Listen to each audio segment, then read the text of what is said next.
Can people try and go off grid and avoid the mark and the Antichrist? Well, sure they can.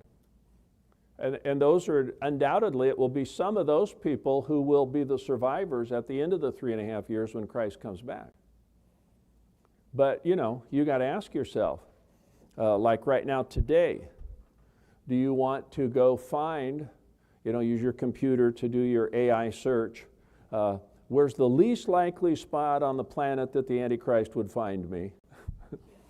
And, you know, he puts an X on some little canyon down in the Amazon basin.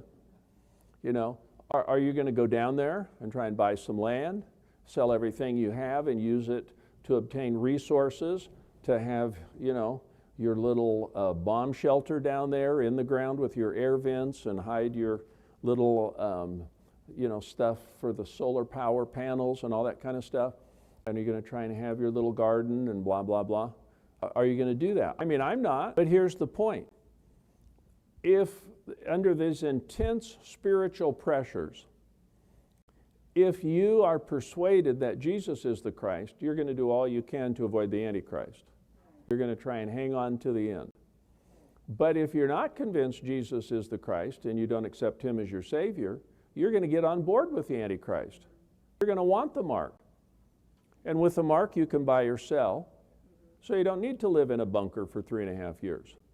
And in fact, if you know about some people on the back 40 of your farm living in a bunker, you'd want to go turn them in. You'd want to be a good citizen and go turn them in.